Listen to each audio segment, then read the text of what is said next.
If you look at it, It's been a terrific app. The words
Good evening, everyone. Thank you so much for joining us for the News Digital Update at 10 o'clock. I am Dawn Baker. I want to remind you that we are also broadcasting this broadcast on our website, our WTOC News app, Amazon Fire, Roku, YouTube, Facebook, as well as Twitter. I want to say hello to all of you all who are joining us. We appreciate you being here for this broadcast. We begin tonight, though, with some breaking news we're following on Savannah's South Side, where a 17-year-old boy has been shot. It happened in the 800 block of Tibet Avenue near Jamestown Road just before 8:30. Police say the victim is being treated at the hospital. He's expected to be okay. We'll continue to follow this developing story and bring you the very latest online as well as on TV.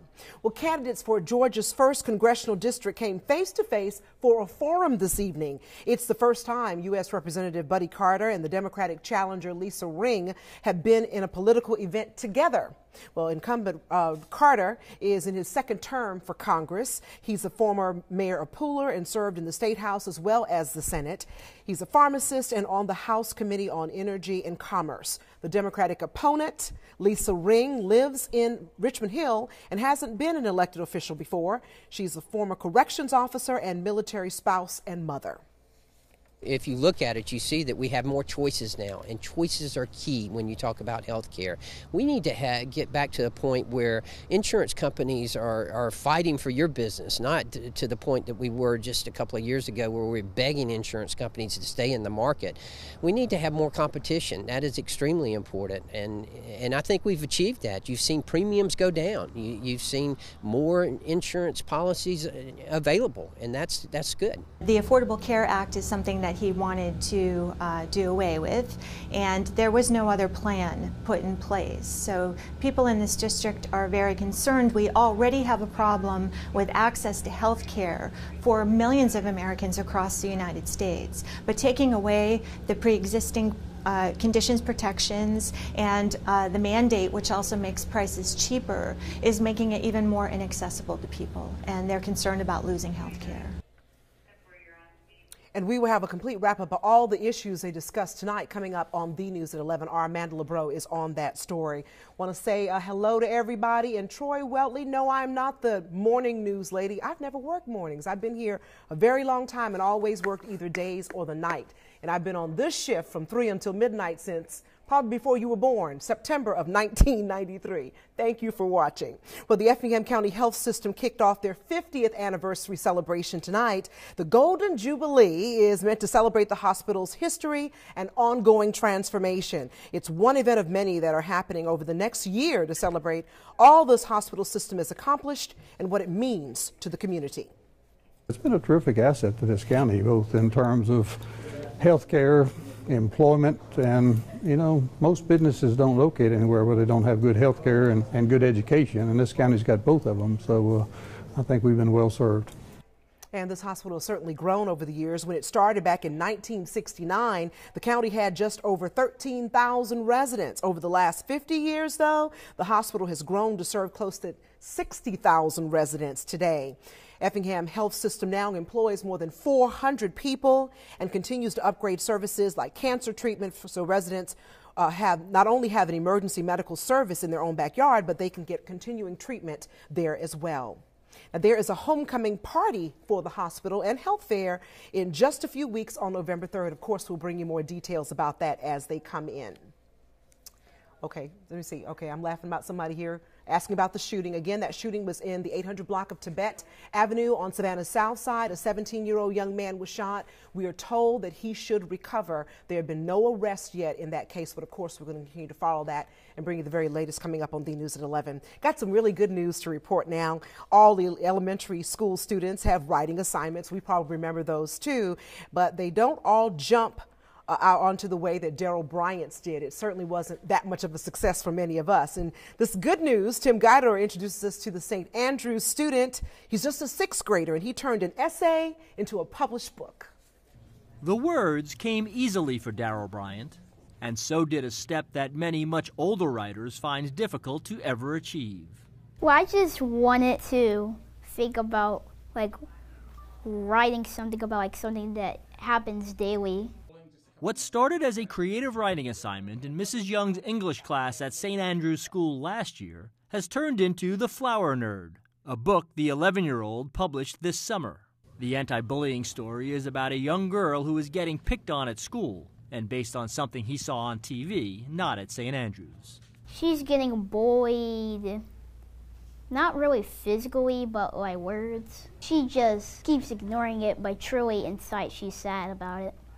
Daryl's mother encouraged him to develop the story into a book and helped him publish it. But his teacher saw the promise in the original draft.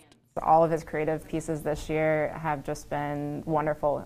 Uses really vivid, descriptive language, has a great knack for voice and capturing the voice of characters, and that's tough to do at any age, let alone a 6th grader. So Daryl being published already isn't all that surprising. We talk about a lot here with our students going above and beyond. That's a big phrase that we try to use with them a lot. And that's just the epitome of going above and beyond, of taking this assignment that he already did a great job on and using as inspiration to really make that into something that he came up with all by himself. While The Flower Nerd has a happy ending, it also has an important lesson for readers when the bullies ultimately befriend the lead character. It'll teach them to care about others and to treat others the way that they want to be treated, which is the golden rule. With today's good news, Tim Guidera, WTOC News. Well, Daryl has already started working on a sequel to The Flower Nerd and also writing a 3rd book on a different subject. Of course, we hope that he keeps writing and keeps reading. And I tell you, he's such a cute little young man. I thought he was a girl earlier, so I hope I didn't embarrass him there. I want to also thank all of you all for tuning in, and thank you so much for your support throughout the years. I've been probably on TV as long as many of you all have been watching WTOC, or even before you were born. So thank you so much. I appreciate your support. Don't forget to come on back for the news at 11. We'll have the very latest news for you, as well as our First Alert forecast with Andrew Gorton tonight. Have a wonderful evening. Take care.